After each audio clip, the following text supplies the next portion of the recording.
नमस्कार, मैं Kripali news affair 24 के नेशनल बुलेटिन में आपका स्वागत करती हूं। बढ़ते हैं आज की बड़ी खबरों की ओर। उससे पहले नजर डालते हैं हेडलाइंस पर। जम्मू कश्मीर में यात्रियों की बस पर आतंकी हमला, आतंकियों ने बरसाई गोलियां। अब तक 10 की मौत, ड्राइवर को गोली लगने से बस खाई में गिरी।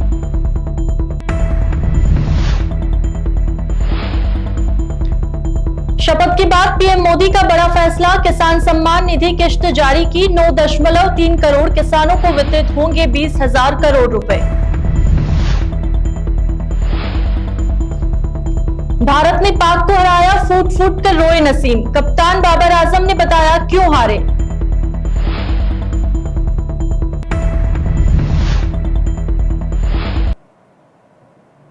अब खबरें विस्तार से।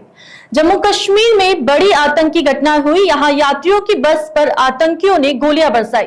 घटना जम्मू कश्मीर के रिहायशी इलाके में हुई, जिसमें अब तक 10 लोगों की मौत हो चुकी है और 30 लोग घायल हो गए हैं।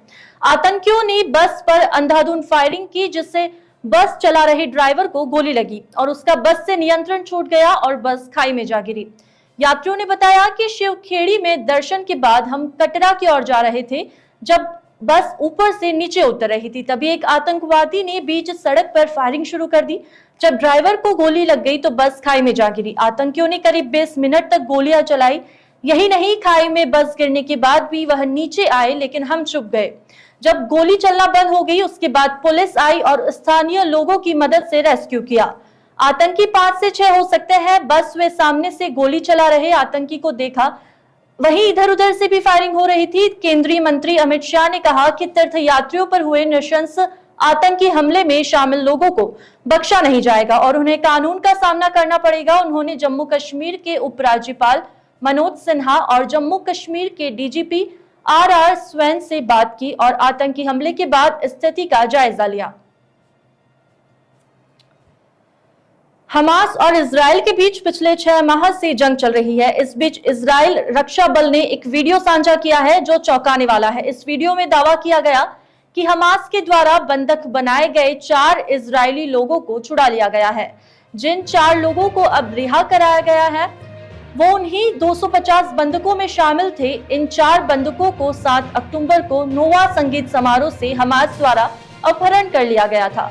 अभियान को सीड्स ऑफ समर नाम दिया है। उन्होंने इस बहुत अधिक खतरा और जटिल मिशन के रूप में करार दिया। बता दें कि हमास ने इजराइल शहर पर 5000 से ज्यादा रॉकेट दागकर हमले की शुरुआत की थी। इसके बाद हमास के आतंकियों ने इजराइल में घुसकर लोगों की मौत को गांठ उतारा। वहीं 250 लोगों को बंधक बना लिया गया था। इसके जवाब में इजराइल ने हमास आतंकियों के खिलाफ गाजा में ऑपरेशन शुरू किया।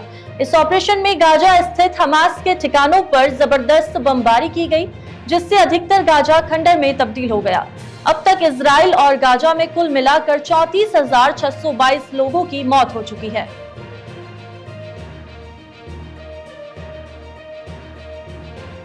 उत्तर प्रदेश से चौंकाने वाली खबर सामने आई है। प्रदेश के लखनऊ में पारा इलाके में 2 मंजिला घर में आग लग गई। देखते ही देखते आग ने विकराल रूप ले लिया और सब कुछ जल गया।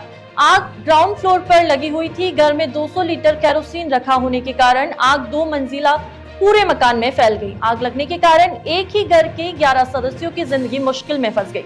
पूरे घर में हर तरफ से चीख पुकार मच गई। आग देखकर आसपास के लोगों ने फायर ब्रिगेड को इसकी सूचना दी। फायर ब्रिगेड मौके पर पहुंचा और बड़ी मशक्कत के बाद आग पर काबू पा लिया गया। आग की घटना का शिकार हुए लोगों को इलाज के लिए अस्पताल में भर्ती कराया गया। घायलों का इलाज चल रहा है। डॉक्टरों की निगरानी में उनका ख्याल रखा जा रहा है। T20 क्रिकेट वर्ल्ड कप में भारतीय टीम ने अपना दूसरा मैच जीता। मैच भी अहम था क्योंकि सामने था पड़ोसी देश पाकिस्तान, जिसे भारत ने रोमांचक मैच में 6 रनों से मात दी।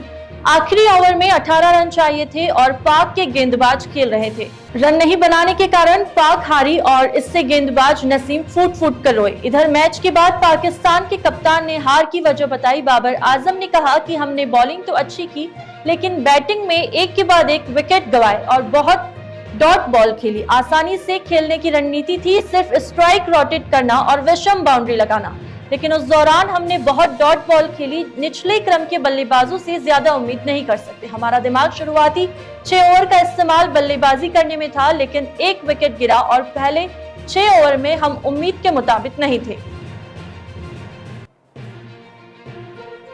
प्रधानमंत्री नरेंद्र मोदी ने तीसरी बार लगातार प्रधानमंत्री पद के लिए शपथ लेते ही बड़ा फैसला लिया है। यहां फैसला किसानों से जुड़ा हुआ है। इसमें पीएम मोदी ने प्रधानमंत्री किसान सम्मान निधि के 70वीं किश्त जारी करने की फाइल पर हस्ताक्षर किए। इसमें 9.3 करोड़ किसानों को लाभ होगा और लगभग 20,000 करोड़ रुपए वितरित किए जाएंगे। पीएम मोदी ने फाइल पर साइन करने के बाद कहा कि किसानों के कल्याण को लेकर सरकार प्रतिबद्ध है। हम किसानों के कल्याण के लिए ज्यादा से ज्यादा काम करना चाहते हैं। इसको लेकर हमारी सरकार लगातार काम कर रही है और आगे भी करती रहेगी। आपको बता दें कि इससे पहले पीएम मोदी ने फरवरी में प्रधानमंत्री किसान सम्मान निधि के तहत देश के करोड़ों किसानों को 16वीं किश्त जारी की थी।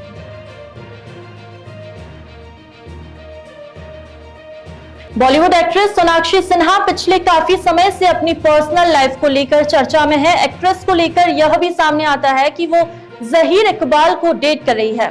दोनों को अक्सर साथ में स्पॉट किया जाता रहा है। अब इन दोनों की शादी करने की खबर सामने आ रही है। बताया जा रहा है कि वो 23 जून को मुंबई में शादी करने वाली है। मीडिया रिपोर्ट के अनुसार दोनों एक दूसरे को लंबे समय से डेट कर रहे थे, लेकिन रिश्ते को कभी ऑफिशियल नहीं किया। वहीं शादी को लेकर भी अभी तक कोई ऑफिशियल ऐलान नहीं किया गया है। आज के बुलेटिन में इतना ही। तो अब दीजिए इजाजत और आप बने रहिए हमारे साथ। नमस्कार।